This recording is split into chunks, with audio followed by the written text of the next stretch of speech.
নমস্কার, আমি দেবাদিত্য। আর আপনারা দেখছেন ইগনাইটের পডকাস্ট স্পিরিট অফ ইগনাইট।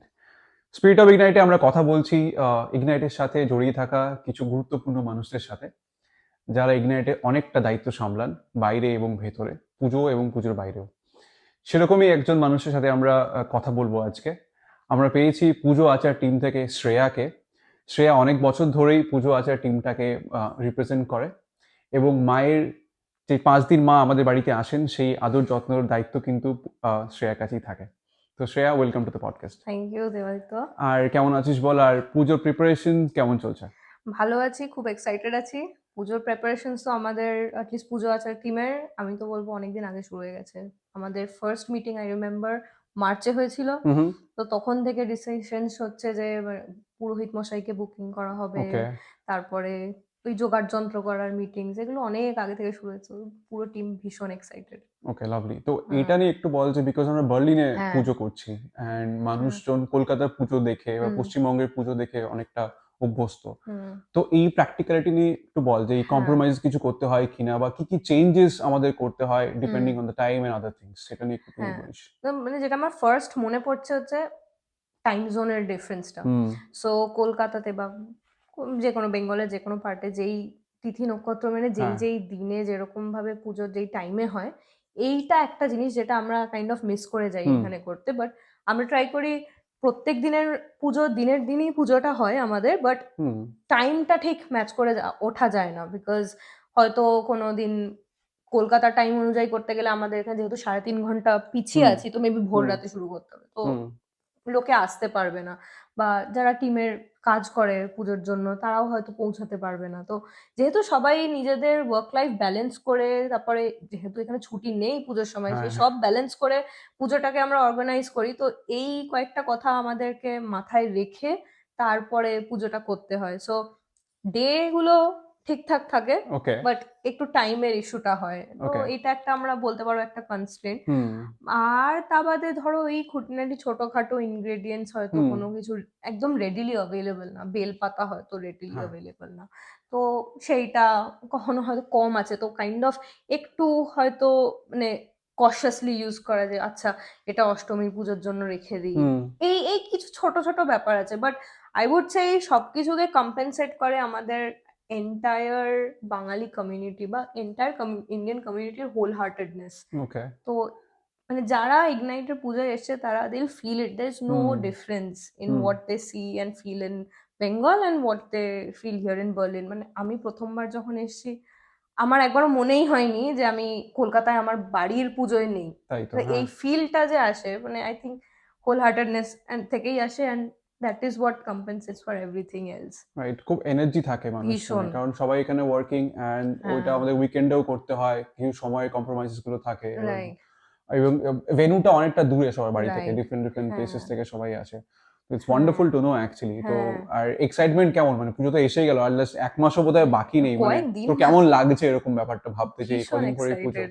ভীষণ এক্সাইটেড ফ্রম মানে what I speak to people I get to know, সবাই শাড়ি পরতে এক্সাইটেড, হুম। কেউ ধুতি পরে আসবে। তো মানে এই এক্সাইটমেন্ট গুলো অ্যাপার্ট, পুজো আচার টিমের এক্সাইটমেন্ট মানে আলাদা লেভেলে এট দিস পয়েন্ট যে ওকে, ওই দিন এবার যেহেতু পুরো পুজোটা উইকডেজে পড়েছে হুম। আর অনলি নবমী আর দশমী উইকেন্ডে, তো কে কে কবে ছুটি নেবে, কখন আসবে, দেন আমাদের ভোগ রান্না এগুলোও তো থাকে মানে পুজো আচার হ্যাঁ। টিমের দায়িত্বের মধ্যে। তো মানে ধরো সকাল সকাল এসে ভোগ রান্নায় হাত দেওয়া, কারা কবে করবে। সো বেসিক্যালি একটা শিডিউল তৈরি হুম। হয়ে গেছে অলরেডি, যে কারা পুজোর কাজে হাত দেবে, কে কবে ভোগের রান্নার দিকে যাবে। তো মানে খুব high level of excitement at this ভোরবেলা পয়েন্ট। উঠতেও হবে। ভোরবেলা উঠতেও হবে, রাইট। ইয়েস, মানে ওটা যাতে ঠিকঠাক টাইমে পুজোটা শুরু করে শেষ করা যায়। দেন বিকেলের কালচারাল ইভেন্টস ওগুলো তো আলাদা হুম। আছেই, বাট তার আগে সন্ধ্যা আরতি, এই সবকিছু মানে একটা হিউজ কোঅর্ডিনেশন রিকোয়ার্ড। তো এন্টায়ার টিম চার্জড আপ। হুম। মানে মায়ের যত্নের কোনো কোনো কোনো খামতি ত্রুটি নেই। রাখা হচ্ছে হ্যাঁ, না মানে একদমই। যেমন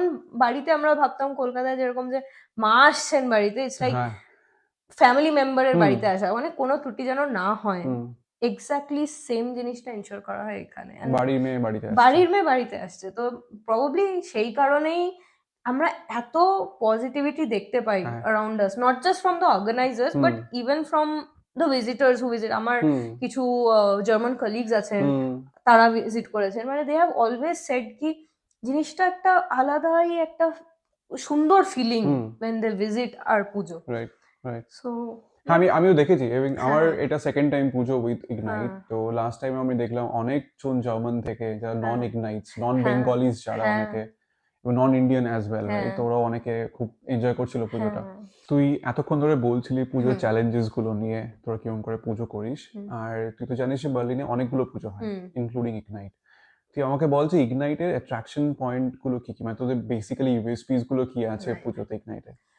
আমি যেটা বলবো মানে এটাকে আমি ট্র্যাকশন পয়েন্ট হিসেবে আমরা হুম অ্যাকচুয়ালি ইগনাইটে দেখি না, আমরা এটাকে দেখি হোলসামনেস দিয়ে, যে হুম এক্স্যাক্টলি আমরা ওরকম ভাবে ওই ব্যাপারটা এখানে ফোটাতে পারছি না। সো হুম ইগনাইটের আই উড সে যেটা মেন ব্যাপার হচ্ছে আমরা পুজোটা এক্স্যাক্টলি বাড়িতে যেরকম ভাবে হয় কলকাতাতে বা বেঙ্গলে, হুম এক্স্যাক্টলি সেরম ভাবে এখানে হয়। মানে পুজোর ষষ্ঠী থেকে শুরু করে দশমীর দিন প্রত্যেকদিন পুজো হওয়া, প্রত্যেকদিন একটা ভোগের ব্যবস্থা করা, প্রত্যেকদিন একটা অনুষ্ঠান cultural hmm what ever everything, মানে পুজো দিনে হবে এটা একটা আমরা হুম এনশিওর করি। তা বাদে আছে ধরো কুমারী পুজো, দেন নবমীর যজ্ঞ, অষ্টমীর সেই ১০৮ প্রদীপের সন্ধি ব্যাপার, পুজোটা। সন্ধি পুজো। এবার এইগুলোতে কিছু কনস্ট্রেন্টস আছে, যেমন জার্মানিতে ইট ইজ নট অ্যালাউড যে ইনডোরসে তুমি অমন হুম একটা আগুন দিয়ে ব্যাপার-স্যাপার করো। তো এইগুলো আমাদেরকে লিগ্যাল কনস্ট্রেন্টস মেনে, দেন সেফটি রেগুলেশনস মেনে আমাদের যারা ভিজিটর্স আছে ওই হ্যাঁ মন্দিরে বা যারা এসছেন দেখতে পুজো, তাদের সবার সেফটি মেনে ওকে এগুলোকে এক্সিকিউট করা হয়। তা বাদে ধরো কনকাঞ্জলি যেটা হয়, দেন সিঁদুর খেলা, ধুনুচি নাচ। সো আই উড সে একটা কোনো কিছু বাদ যায় না, মানে এটা ১৬ কলা পূর্ণ হয় এরকম একখানা হুম পুজো। সো ইগনাইটও চেষ্টা করে সবসময় মানে সবাইকে এক্সাক্ট ঘরের বাড়ির আনন্দটা দিতে, home away from home of course basically. হ্যাঁ সো আমি বলবো এটাই আমাদের মেন ইউএসপি, বা বলতে পারো মানে মোস্ট ওয়েলকামিং বা মোস্ট অ্যাট্রাকটিভ পয়েন্ট যেটা। হ্যাঁ পুজোর ফিলটা এনে কেউ কিন্তু মিস না করে কলকাতার বাইরে এক্স্যাক্টলি এসেও, সেটার জন্য ইগনাইট চেষ্টা এক্স্যাক্টলি করছে। থ্যাংক ইউ হ্যাঁ, সো মাচ। অনেকগুলো ইনফরমেশন থ্যাংক তুই ইউ। আজকে দিলি, আমি অনেকটা হ্যাঁ জানতাম অনেকটা জানতাম না, অনেকটা হুম জানলাম আজকে তোর কাছ থেকে। Thank you so much for being here as well. Thank you for asking me to talk. I love talking. Pleasure, ইগনাইটের হ্যাঁ প্লেজার এটা। আর তোর মাধ্যমে আজকে অনেকেই জানতে পারলো বার্লিনে, হ্যাঁ বাঙালি অবাঙালি সবাই জানতে পারলো ইগনাইট কি করে পুজো করে, right, চ্যালেঞ্জেস গুলো কি করে আছে, and হুম কি করে আমরা পুজোটাকে পৌঁছে দেওয়ার চেষ্টা করছি সবার হুম কাছে, যাতে হুম সবাই যাতে নিজের মনে করে পুজোটাকে। এক্স্যাক্টলি হ্যাঁ আমাদের মাধ্যমে সবাই শুনলো আজকে। সো আপনারা শুনছিলেন আজকে শ্রেয়ার মুখে ইগনাইটের পুজোর কথা। পুজো আচার টিমকে ও রিপ্রেজেন্ট করে, আর পুজোতে মায়ের সমস্ত রকম যত্ন আত্মির দায়িত্ব কিন্তু ওদের থাকে। তো আপনারা শুনছিলেন এতক্ষণ ধরে ইগনাইটের podcast spirit of Ignite. Next time আরো একটা নতুন পডকাস্ট নিয়ে, নতুন একটা এপিসোড নিয়ে আপনাদের সামনে আসবো। অনেক ধন্যবাদ।